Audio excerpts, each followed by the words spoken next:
Hi friends, welcome to Homemaking Mantra. This is Shanti. Welcome to Daily Vlogs. Vlogging నుంచి ఒక short break తీసుకున్నాను కదా. So ఈ 10 days కూడా ఏం చేశాననేది చెప్తా ఇప్పుడు. యాక్చువల్గా బ్రేక్ తీసుకున్నది ఎందుకంటే కొంచెం కళ్ళకి రెస్ట్ దొరుకుతుందని, మెడ నొప్పులు కొద్దిగా ఉన్నాయి, అవి కూడా తగ్గుతాయని చెప్పి అనుకున్నా. ఇవన్నీ కంట్రోల్‌లో ఉండాలి అనంటే ఖచ్చితంగా ఫోన్ అయితే చేతిలో ఉండకూడదు. కానీ వ్లాగింగ్ చేసే వాళ్ళకేంటంటే ఎప్పుడు ఏదో ఒక అవసరం ఉంటది కదా ఫోన్ తోటి. I mean like videos shoot చేయటం కానీ, కామెంట్స్‌కి రిప్లై ఇవ్వటము, వీడియో ఎలా వెళ్తుంది అనేది చెక్ చేసుకోవటం. దీని గురించైనా సరే ఫోన్ కానీ లేకపోతే డెస్క్‌టాప్ కానీ యూజ్ చేస్తానే ఉంటారు. నేనేమో వీడియోస్ షూట్ చేయకపోయినా సరే ఫోన్ చేతిలోనే ఉందనమాట. ఒక 1 ఆర్ 2 డేస్ అట్లాగా. దాని తర్వాత చిన్నగా అలవాటు చేసుకున్నా. బెడ్రూమ్‌లో ఫోన్ పెట్టేసి మోర్ లైక్ కిచెన్‌లో టైమ్ స్పెండ్ చేయటము అట్లా. అండ్ మార్నింగ్ కూడా అండి ఎంత ఫాస్ట్‌గా వంట అయిపోయేదో అనమాట. ఈ వీడియోస్ అవి షూట్ చేసే పని లేకపోతే. ఎందుకంటే నేను ఫాస్ట్‌గా కుక్ చేసేస్తాను. కొంచెం కెమెరా అడ్జస్ట్ చేసుకోవటము, లేకపోతే ఆ రెసిపీ దగ్గర కొద్దిగా అలా ఫోకస్ చేయటము, వాటన్నిటికి ఏంటంటే డెఫినెట్‌గా టైం తీసుకుంటుందనమాట. ఇప్పుడు నాలాగా హౌస్ వైఫ్స్ లేకపోతే వర్కింగ్ విమెన్ వాళ్ళు ఎవరినైనా డైలీ వ్లాగ్స్ అవి షూట్ చేయాలి అని అంటే నాకు తెలిసి ఓన్‌గానే చేసుకుంటారండి. 90% ఓన్‌గానే చేస్తారనమాట. లైక్ కొంతమంది ఏమో హైర్ చేసుకొని ఎవరో ఒకళ్ళు లైక్ స్కెడ్యూల్ చేసుకొని అలా కూడా వీడియోస్ తీసుకుంటూ ఉంటారు.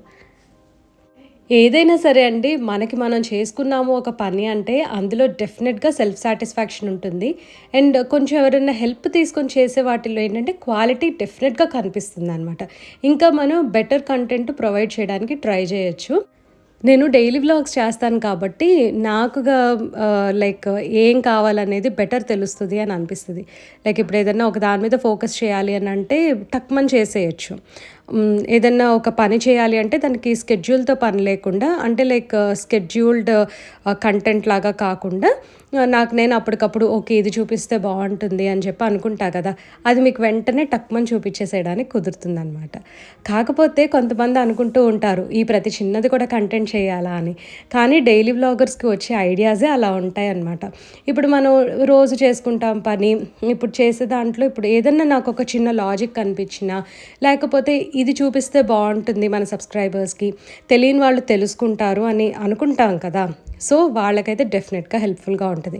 ఎవరికైతే ఇప్పుడు నేను చేసే పని ఆల్రెడీ తెలిస్తే ఇది మనం చూసేసాం కదా అని చెప్పి నార్మల్‌గా అనిపిస్తుంది. మీలో చాలామంది మా హస్బెండ్‌కి ఎలా ఉంది అని అడుగుతున్నారు. చాలా థ్యాంక్స్ అండి. తనకి చెయ్యి బాగా హీల్ అయింది. అండ్ ఫిజియో సెషన్స్ అయితే కంటిన్యూయస్‌గా కొన్ని తీసుకోవాల్సొస్తుందనమాట. అట్‌లీస్ట్ ఒక 6 మంత్స్ పడుతుందంట నార్మల్‌గా అయిపోవడానికి. తన్ని చూడటానికని చెప్పి అత్తయ్య గారు, మామయ్య గారు ఇద్దరు వచ్చారు. ఇదంతా కూడా లాస్ట్ వీక్ అట్లా షూట్ చేసిన ర్యాండమ్ క్లిప్స్ అనమాట. సో వాళ్ళొచ్చినప్పుడు కూడా నేను మొత్తం అంతా షూట్ చేయటం గానీ అసలు ఏది కుదరలేదు. చెప్పాను కదండీ ఫోన్‌కి కొద్దిగా దూరంగా ఉండటానికి నేను ట్రై చేశాననమాట. ట్రైన్‌లోకని చెప్పి చపాతీస్ అండ్ పికిల్ ప్యాక్ చేశాను.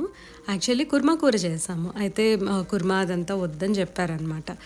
మావయ్య గారు ఏంటంటే ఫ్రీక్వెంట్‌గా వర్క్ గురించని ట్రావెల్ చేస్తా ఆయనకి ట్రైన్ ఫుడ్ అలవాటయిపోయింది.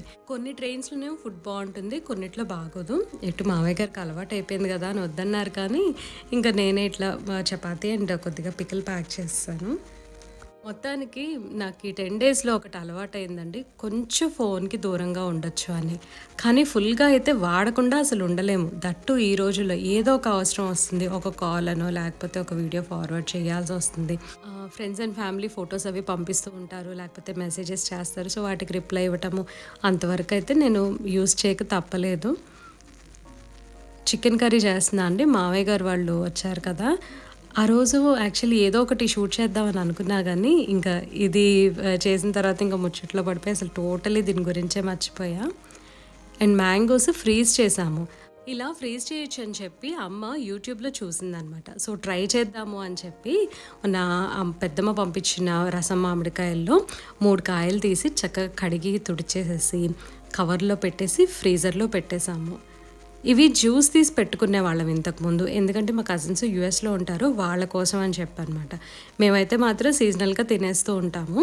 కానీ ఈసారి ఇవి చేసాం కదా! ఎటు ఇంకా ఇన్‌లాస్ వస్తున్నారని చెప్పి ఒక కాయ తీసి బయట పెట్టాము. టేస్ట్ చేద్దాము అని చెప్పి వాళ్ళకి కూడా తినిపించినట్టు ఉంటుంది అని.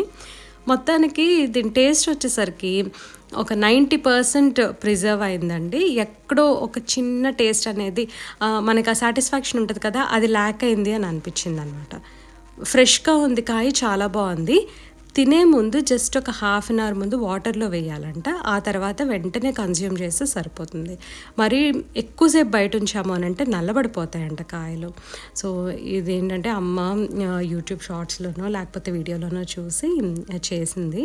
వాళ్ళు వెళ్ళే రోజు సిద్ధుకి స్కూల్ ఉందన్నమాట. సో ఇంకా సెండ్ ఆఫ్ ఇచ్చాడు.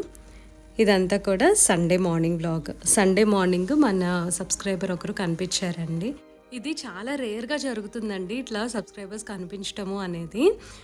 మన వాళ్ళు ఏంటంటే నన్ను గుర్తుపట్టరు అనమాట. ఎక్కువగా సిద్ధుని, మా హస్బెండ్ని చూసి గుర్తుపడుతూ ఉంటారు. ఐ డోంట్ నో వీడియో కను బయటికి మరి నా ఫేస్ ఏమన్నా తేడా ఉంటుందేమో తెలీదు. అంటే కొన్ని ఫీచర్స్ కెమెరాలో కనిపించినట్టు బయట కనిపించకపోవచ్చు. సో మేబీ అది కెమెరా ఎఫెక్ట్ లైక్ జూమ్ అవ్వటము, కొంచెం ఫేస్ పెద్దగా ఉండటమో చిన్నగా ఉండటమో సంథింగ్ జరుగుతుంది కదా. అట్లా నన్నైతే అసలు చాలా వరకు గుర్తుపట్టరండి. మా హస్బెండ్ నన్ను సిద్ధుని చూసి బాగా ఈజీగా గుర్తుపట్టేస్తారు. మా హస్బెండ్ని నెక్స్ట్ 6 months అసలు డ్రైవ్ చేయొద్దని చెప్పారనమాట డాక్టర్ గారు. ఇంకా ఈ 6 months కూడా నేనే అండి డ్రైవర్, తప్పదు నాకు. ఈయనేమో పక్క నుంచి నేను కొద్దిగా స్పీడ్ బ్రేకర్ మీద ఫాస్ట్గా వెళ్ళానంటే నువ్వు స్పీడ్ బ్రేకర్ వస్తుంది, నువ్వు చూసుకో చూసుకో అని పక్క నుంచి అంటానే ఉంటారు. ఈ స్పీడ్ బ్రేకర్స్ ఏమో ఎక్కువగా కాలనీస్లోనే ఉంటాయి. ఆ కాలనీలో వెళ్ళేటప్పుడే జాగ్రత్తగా వెళ్ళాలి. పక్క నుంచి ఎవరు వస్తున్నారు, ఇటు పక్క నుంచి ఎవరు వస్తున్నారు, ఎదురుగా ఎవరున్నారు అని మరి అవి చూసుకోవడం ముఖ్యం కదా మనము. ఈ లోపేమో ఈ స్పీడ్ బ్రేకర్ని మిస్ అవుతూ ఉంటాను. ఇది నాకు ఎప్పుడు జరుగుతూనే ఉంటుంది. సండే అని చెప్పి సిద్ధుకేమో ప్రాన్స్ ఫ్రై చేసి, మాకేమో రసము పొటాటో ఫ్రై చేసాము. బాయిల్డ్ పొటాటో ఫ్రైని 2 విధాలుగా చేస్తారనమాట. అమ్మ వాళ్ళు ఒకలా చేస్తారు, అత్తయ్య గారు వాళ్ళు ఒకలా చేస్తారు. అమ్మ వాళ్ళేమో పచ్చిమిరపకాయలు, గరం మసాలా అండ్ కొద్దిగా అల్లం వెల్లుల్లి పేస్ట్, ఆ కారం ఉంటే సరిపోతుంది అనమాట వాళ్ళు చేసే స్టైల్కి. అత్తగారేమో జస్ట్ తాలింపు వేసి తను సంబార్ కారం వేస్తారు. అదే అండి మన కూర కారం అంటారు కదా, అది వేస్తారు. అమ్మ వాళ్ళు చేసేది ఏంటంటే కొంచెం మసాలా టేస్ట్ వస్తుంది. ఇవాళ ఎలా చేశానంటే కొద్దిగా ఆయిల్లో ఆనియన్స్, గ్రీన్ చిల్లీస్ ఫ్రై చేసుకొని అల్లం వెల్లుల్లి పేస్ట్ వేసి కొద్దిగా ఫ్రై అయిన తర్వాత బాయిల్డ్ పొటాటో క్యూబ్స్ వేసుకొని లైట్ గోల్డెన్ బ్రౌన్ కలర్ వచ్చే వరకు ఫ్రై చేసుకోవాలి. ఆ తర్వాత గరం మసాలా, కొద్దిగా పుదీనా అండ్ కొత్తిమీర వేసుకుంటే టేస్ట్ బాగుంటుంది. పుదీనా వేసుకోవటము కొంచెం డిఫరెంట్గా అనిపించవచ్చు, బట్ యాడ్ చేయండి, చాలా బాగుంటుంది అనమాట. అంటే అల్లం వెల్లుల్లి పేస్ట్, గరం మసాలా ఇవన్నీ వేసాం కదా, ఒక యూనిక్ టేస్ట్ వస్తుంది. వంటంతా కంప్లీట్ అయిపోయిన తర్వాత మొత్తం అన్నీ డిష్ అవుట్ చేసేసుకొని ఒక పక్కన పెట్టేసి స్టవ్ క్లీన్ చేస్తున్నా. ఈ స్టవ్ క్లీనింగ్ నాకు చాలా ఇంపార్టెంట్ అనిపించింది అనమాట సండే. ఎందుకంటే చాలా రోజులు సరిగ్గా పట్టించుకోలేదు, పైపైన తుడిచేస్తూ వచ్చాను. ఎందుకంటే అసలు ఏ పని సీరియస్లీ చేయబుద్ధి కాలేదు నాకు. పైగా అమ్ముంటే బద్ధకము, తను రెస్ట్ తీసుకున్నంతసేపు తీసుకుంటుంది, మిగతా టైంలో తను నార్మల్గా కిచెన్లో పని చేసుకుంటుంది అనమాట. ఎందుకంటే అచ్చంగా కూర్చోకూడదు, అచ్చంగా నుంచోకూడదు కదా. కొద్దిగా బాగున్నప్పుడు అంటే మొబిలిటీ ఉండాలి, ఉంటే కొంచెం త్వరగా హీల్ అవుతుంది అనమాట తనకు బ్యాక్ పెయిన్ అదంతా కూడా. అంటే తెలియని వాళ్ళకి చెప్తా అండి, తను మొన్న రెస్ట్ రూమ్లో పడిందనమాట. కాకపోతే ఏం ఫ్రాక్చర్స్ అవ్వాలా బై గాడ్స్ గ్రేస్. కొద్దిగా నర్వ్స్ అవన్నీ కూడా ఇలా స్ట్రెస్కి గురైనాయి అనమాట, నొక్కుపోయాయి. సో అందుకని అవి హీల్ అవ్వడానికి కొంచెం టైం పడుతుంది. ఈ స్క్రూస్ దగ్గర మాత్రము పాలు పొంగినా లేకపోతే ఏదైనా పప్పు పొంగినా సరే బాగా నల్లగా అయిపోతుంది. ఎందుకంటే డైరెక్ట్గా బర్నర్ వేడి అనేది తగులుతూ ఉంటుంది కదా, సో బాగా డార్క్గా అయిపోయి ఎంతసేపటికి వదలదు. కొద్దిగా కమర్షియల్ క్లీనింగ్ లిక్విడ్ కానీ లేకపోతే డిష్ సోప్ కానీ అప్లై చేసేసి కొంచెం నానబెట్టేసి స్క్రబ్ చేసామనుకోండి, ఈజీగా పోతుంది. Steel bristles brush or steel scrubber ఈ రెండిట్లో ఏదైనా వాడచ్చు. స్టీల్ బ్రజిల్స్ బ్రష్ ఎప్పుడు కూడా బెస్ట్ అండి స్టవ్ క్లీనింగ్కి. యాక్చువల్గా నేను ఒకరోజు స్టీల్ షాప్కి వెళ్ళినప్పుడు నేను ఈ బ్రషెస్ పర్చేస్ చేస్తున్నాను. నా పక్కన ఒక ఆవిడ ఉన్నారు. సో తను అడుగుతున్నారు ఇవి ఎందుకు వాడతారు అని చెప్పి. ఇలా స్టవ్ క్లీనింగ్కి అని అంటే తను సర్ప్రైజ్ అయ్యారు, తనకి ఇప్పుడు దాకా కూడా తెలియదంట. సో తెలియని వారు ఇంకా ఉన్నారు కాబట్టి నేను ఇవి చూపిస్తూ ఉన్నా అనమాట. నవ్ అండ్ దెన్ ఈ స్టవ్ క్లీనింగ్ అనేది దీని గురించి డీటెయిల్గా చెప్తున్నాను. ఎందుకంటే stove cleaning is very very important అండి. బ్యాడ్ స్మెల్ లేకపోతే ఏదన్నా అన్హైజీనిక్ ప్లేస్ ఉంది అని అంటే అంటే ఫస్ట్ ఈ బర్నర్సే అనమాట. పాలు పొంగుతాయి, పప్పు పొంగుతుంది, ఏవేవో పడతా ఉంటాయి.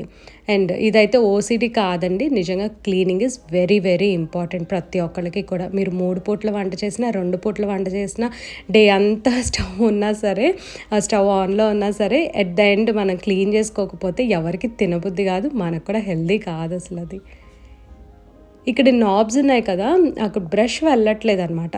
సో ఎంత ట్రై చేసినా సరే నాకు టిష్యూతో క్లీన్ చేయడమే అవుతుంది కానీ ప్రతిసారి బ్రష్ వెళ్ళట్లేదు. సో నేనేం చేశానంటే ఈసారి పెయింట్ బ్రష్ ఒకటి తీసుకొని కొంచెం ఈ డిష్ సోప్ ఉంటుంది కదా, అది అప్లై చేసేసి కొంచెంసేపు నానబెట్టి చక్కగా క్లీన్ చేస్తున్నాను. ఈజీగా పోయింది.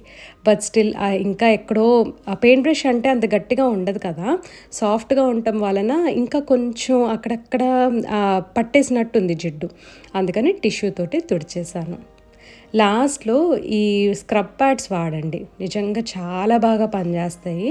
మనకి రెసిడ్యూ అనేది ఉండదు. ఇప్పుడు మీరు క్లాత్తో తుడవండి, కొంచెమన్నా సరే ఆ క్లాత్ మార్క్స్ అనేవి అలా పడుతూ ఉంటాయి. ఈవెన్ టిష్యూతో తుడిచినప్పుడు కూడా ఆ క్లాత్ మార్క్స్ కానీ, లేకపోతే టిష్యూ నుంచి వచ్చే ఒక వైట్ పౌడరీ సబ్స్టెన్స్ లాగా ఉంటుంది కదా, అది స్టవ్ మీద ఉంటుందన్నమాట. బట్ ఈ స్క్రబ్ ప్యాడ్స్ ఉన్నాయి కదా, ఇది వచ్చేసరికి స్కాచ్ బ్రైట్ వాళ్ళది. ఇది బాగుంటుంది, నాకైతే చాలా నచ్చింది. నేను ఎప్పటి నుంచో ఇదే వాడుతున్నాను. ఇది ఏ సర్ఫేస్ అయినా నీట్గా క్లీన్ చేసుకోవచ్చు. యాక్చువల్లీ ఇది స్కాచ్ బ్రైటే కాదండి, వేరే అదర్ బ్రాండ్స్లో కూడా అవైలబుల్ ఉంటుంది. ఇవన్నీ ఎటు క్లీన్ చేస్తున్నాను కదా అని చెప్పి కొన్ని ఇతర సామాన్లు ఉంటే అవి కూడా చేపించేసా. యాక్చువల్లీ పోపుల డబ్బా వచ్చేసరికి లోపల గిన్నెలు మాత్రం అలాగే విడిగా ఉంచేసి పైన డబ్బా కడిగించేసాను. అంటే కొంచెం చూడటానికి బాగుంటుంది అండ్ లోపల ఏదైనా మెస్ ఉంటే పోతుంది కదా. ఎటు అందులో ఈ పప్పులు ఇవన్నీ ఉన్నాయి, వాటిని కదిలించలేదు. ఇప్పుడు అది కదిలించానంటే మళ్ళీ పెద్ద ప్రాజెక్ట్ అయిపోతుంది. ఇలా ఎక్కువ టీడీఎస్ ప్రాసెస్ పెట్టుకునే బదులు నేను ఏం చేస్తానంటే, బాటిల్స్ ఎలా అయితే మనం కడిగిస్తామో ఈ గిన్నెలు కూడా అంతే అండి. ఫర్ ఎగ్జాంపుల్ పసుపు అయిపోతే ఆ గిన్నె అక్కడికక్కడ కడిగిచ్చేసి చక్కగా తుడిచేసి ఫుల్గా ఆరిన తర్వాత మళ్ళీ రీఫిల్ చేసుకొని డబ్బాలో పెట్టేస్తాను. సండేస్ యూజువల్గా కొత్త మూవీస్ చూడటానికి ఇష్టపడుతూ ఉంటాము.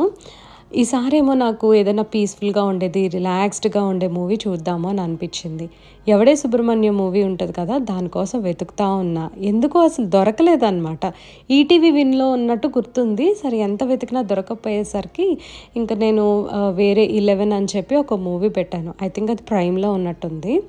ఇంకా అది పెట్టగానే మళ్ళీ ఫోన్లో సెర్చ్ చేశాను అది ఎందులో ఉంటుంది అని చెప్పి.